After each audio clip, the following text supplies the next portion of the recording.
Hi everyone, John here.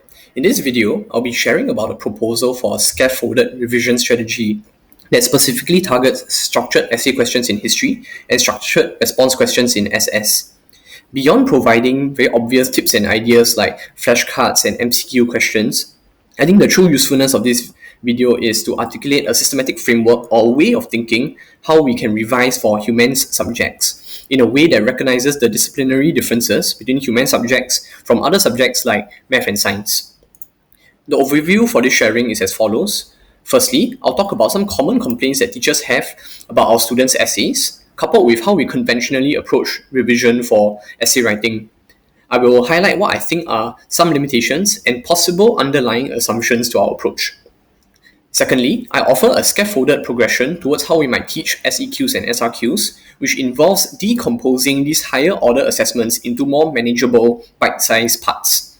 Thirdly, I'll make explicit some of the considerations that underlie this revision strategy. And lastly, I will then talk about some suggestions on how we might implement such a scaffolded approach for our SEQs. First off, common complaints and conventional revision strategies. Through the marking of countless SEQs, teachers might have discerned recurring areas for improvements. These range from the simple inability to directly answer the question, to providing examples which are weak and vague, to having poor explanations with weak and missing links. And sometimes when we have weighing paragraphs, we find that they are mere repetitions of the preceding points. And as teachers, we might be quick to diagnose these as issues that students have with the peel writing frame. For example, some students struggle with the crafting of the point, while others struggle with evidence, still others struggle with the link. Okay, so two takeaways here. Firstly, there exists a diverse range of AFIs for our students. Accordingly, we need a differentiated approach to remediating the AFIs that should manifest itself in our revision strategies. Secondly, I submit that while peel is a useful writing frame to scaffold writing, it runs the risk of promoting overly linear thinking toward how we might bridge the learning gaps for our students. For instance, we might come away with the misconception that since peel, the evidence is written before the explanation and link, we should therefore focus on selection of good evidence first before talking about the link and explanation. In the subsequent part of my sharing, I'll explain why this might be a limited approach to remediating these gaps. So now let's discuss some conventional revision strategies that are present across schools. Okay? These are very common. We might direct our students to do end of chapter consolidations through mind maps and timelines. Further, we might spam our classes with generic SEQ practices from the TYS in the hopes that through multiple rounds of practice, they just benefit. We might also provide model essays for our students, and then finally instruct our students to reread their past notes, reread the textbook, and reread their past practices before the exam. Now, all of these practices are well and good, but they might have the following limitations. Firstly, if the only way we can assess our students' readiness and for the national exams is through full-length SEQs, we will run into the challenge of the turnaround time required for students to attempt the SEQ, for teachers to collect, mark, and review the SEQs with the students. Secondly, even if our students were to do the essays assigned to them, the generic ones issued across the whole class, they will only have a limited range of essays attempted, because it is simply impossible for any one student to prepare comprehensively for all of the different possible SEQs. Thirdly, providing students with model essays that they had no part in creating might promote a passive attempt to absorb the essay. It barely engages their mind beyond the comprehension level, and therefore we should be wary expecting them to be able to reproduce these kind of essays in their O levels or N levels. Fourth, and most importantly, spamming our students with SEQs may not have provided them with sufficient scaffolding to succeed. For example, we might have gotten our students to do a mind map at the end of the chapter, but we may not always have connected the mind map, a visual representation of the chapter, towards the actual writing of a SEQ paragraph. Further, as mentioned in the previous slide, our students' work reflects diverse AFIs, and solely providing SEQs may not work as a one-size-fits-all solution.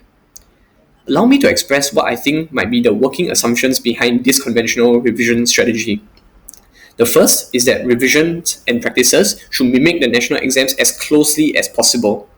Hence, if the national exams only assess students for full-length essays, then our practices should also be full-length essays. Secondly, SEQs are irreducibly complex. This means that there's no way to break the essays down, and as painful as it is, teachers and students must tahan writing the full essay, and the teachers need to tahan marking and viewing the full essay, because there's no way we can break this skill down. In the second part of my sharing, I will now turn to offering a scaffolded approach toward SEQs and SRQs. A scaffolded approach towards SEQs and SRQs recognizes that higher order thinking skills that involve evaluation and justification are dependent on the presence of so-called lower order thinking skills of remembering and understanding. Put differently, we cannot expect our students to make proper evaluations without first ensuring that they have the fundamental ability to identify, recall, and state relevant facts.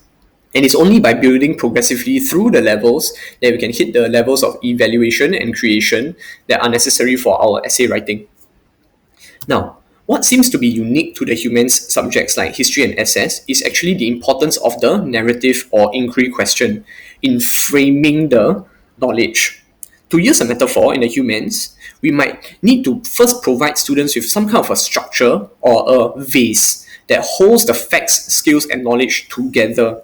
And it's only when this IQ is fixed and structured that we can then layer on progressively higher knowledge. Okay, so here I'm trying to drive at the importance of the inquiry question and the historical narrative in framing the entire essay.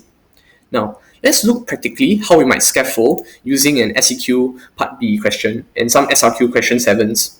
We begin with the highest order thinking skill, that of L4 weighing. An example question is as shown. The weakness of the Weimar government was the only reason why Hitler could rise to power. How far do you agree with this statement? Explain your answer. Now, what demands are placed on the student to answer this question? The student needs to firstly identify an effect, namely Hitler's rise to power. Then, identify what is the given cause or factor that led to this effect. In this case, the given factor written in the question is the weakness of the Weimar government. Next, the student needs to propose an alternative cause or factor and then weigh the given factor against this alternative factor to see which is more important. Now, this entire L4 process is dependent on the student's ability to explain both of these factors. The given factor, the weakness of the Weimar government, and the other alternative factor, the Great Depression, and how these independently led to Hitler's rise to power. And this question, we note, is actually the O-level part A and N-level part B, with some minor tweaks, hence the asterisk. Okay, this is L3 explain.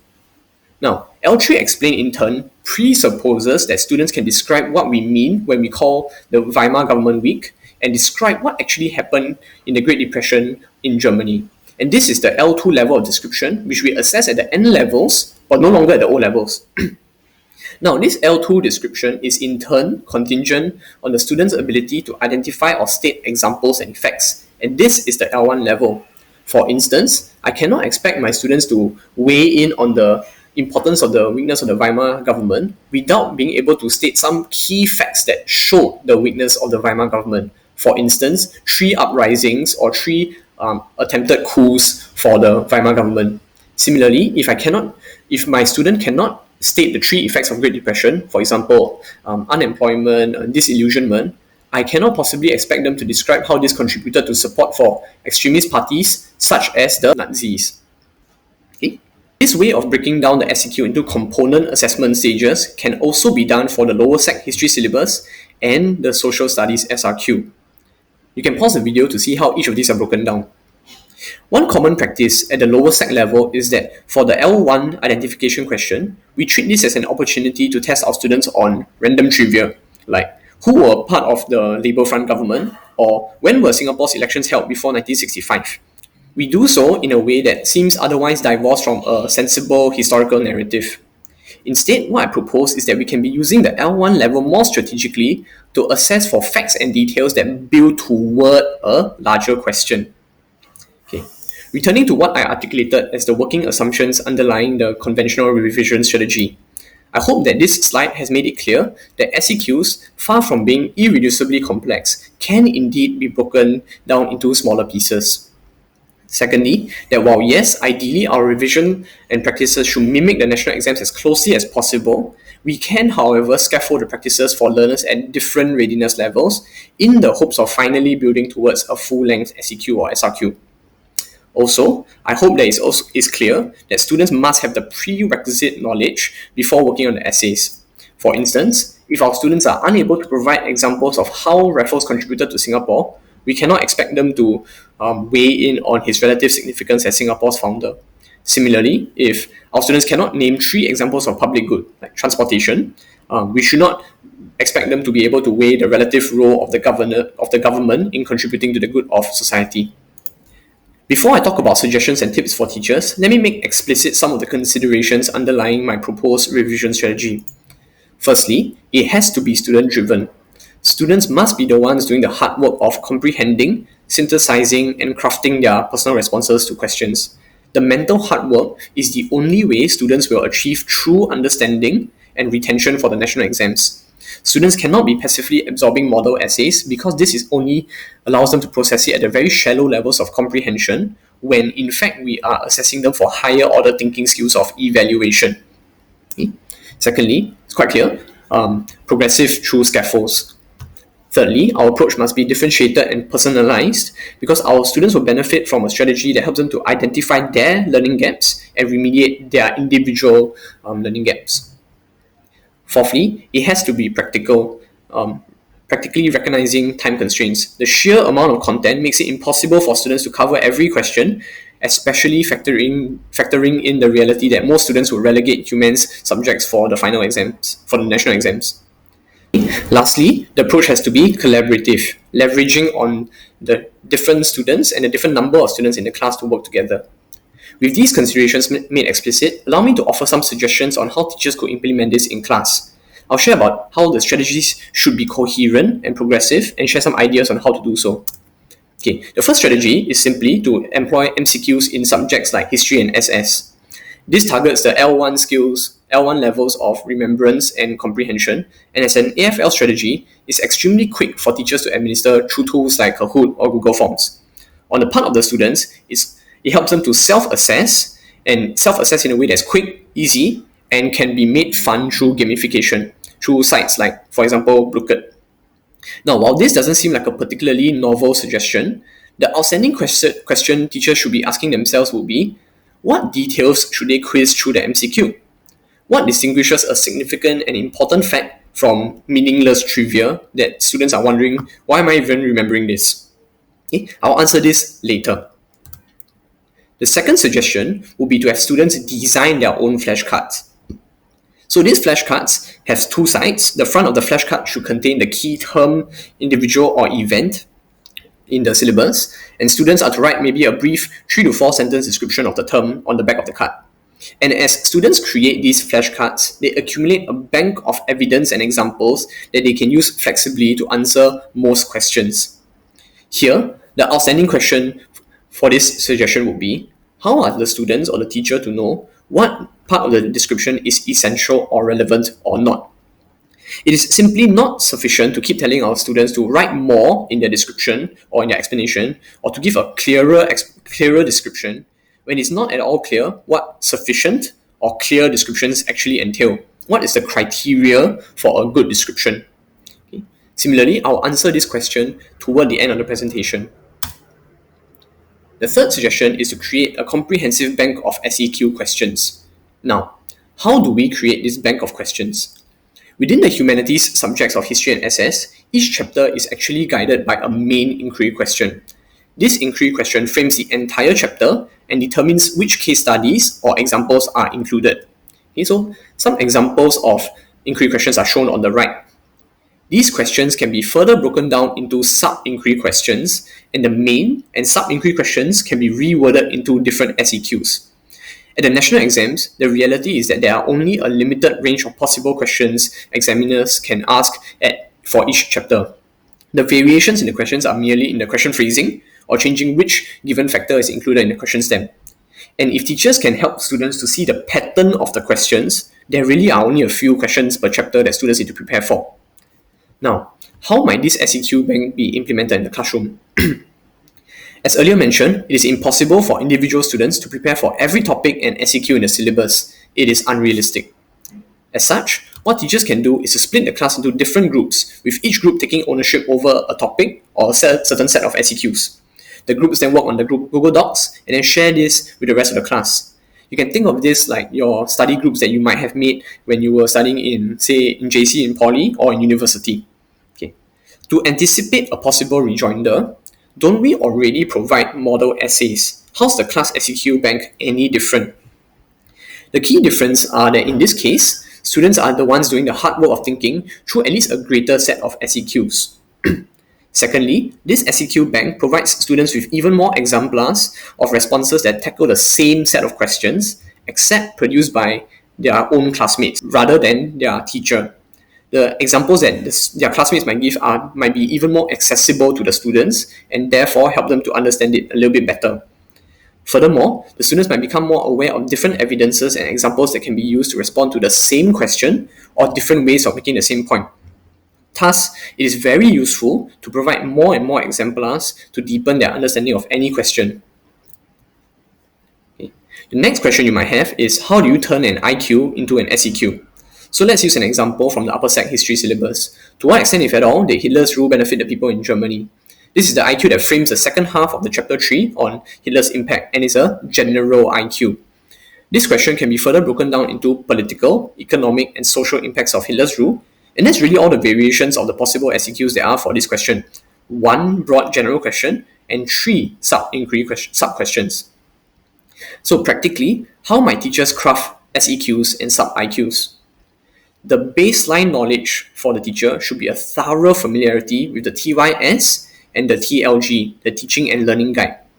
These form the humanities Bible because it reveals both the purpose and patterns of assessment styles at the national exams. So any teacher must be familiar with both the TYS and the TLG.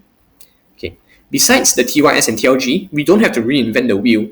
There are plenty of assessment books that you can buy from Popular that have SEQ practices. Get a couple of these books, look through the relevant chapters, and identify the patterns of questions. Okay. As I've intimated through the sharing, the questions in the humanities are united by the inquiry question, and the teacher's understanding of the IQ will then sharpen how we guide students to create their flashcards and MCQs. For the flashcards, recall the outstanding question was, how do I know what is essential and relevant in my description and what is not? Okay, so let's use the SEQ question on Hitler's economic impacts as an example. Hitler's economic policies was a complete failure. How far do you agree with the statement? Explain your answer. Okay. I hope that it is clear when we look at the flashcards, the cards on the Great Depression and the control of trade unions are relevant, for we can intuit how Hitler's economic impact should entail addressing mass unemployment or the working conditions for the Germans. Similarly, I hope that it's also clear that a description of the KDF's logo is irrelevant. The big point here is this. When we guide our students to create these flashcards, teachers must provide the inquiry question to frame the description, to help students to understand that my criteria for judging what is essential or relevant in my description is determined by the inquiry question that has already been preset. And this is an identical process for MCQs. Okay? Teachers can avoid the trivia style quizzes if they can keep the IQ in mind. So, an experienced teacher should work backwards from the IQ or SEQ to identify the key examples, terms, and concepts that will become important later on as evidence when the students attempt the SEQ. For example, the island hopping strategy used by the US to take down Japan is an important concept in the context of discussing, number 1, the US military might, and number 2, Japanese overextension of the empire within the chapter that asks the question, how did Japan get defeated in the Asia-Pacific War? Okay? So teachers are working backwards from the IQ to identify these key examples and key concepts. And these are the ones that are tested in the MCQ question. So there's a clear coherence. Okay. In conclusion, I've shared at great lengths about a proposal to have a scaffolded revision strategy. While our national exams assess our students through essay writing, teachers can exercise flexibility to scaffold progression towards higher order requirements of the essay. However, we should not decompose the essay into disconnected MCQs, timelines, and flashcards. Rather, each of these different suggestions should still be framed by the SEQ that they are building toward. The other suggestion that I've offered is that we engage more deeply in collaborative learning, kind of like what we do in study groups for ourselves when we were studying. Okay, so two big takeaways. The first is that SEQs and SRQs can be further scaffolded in terms of lower level knowledge outcomes, and hence we can better target this as a differentiation for our students. Secondly, we can employ tools like MCQs, flashcards, and SEQ banks, and these find their fullest potential when they are integrated as coherent scaffolds building towards the SEQ and SRQ. Okay, that's the end of my presentation. Let me know if you have any further questions or any other further comments or suggestions. Okay, thank you.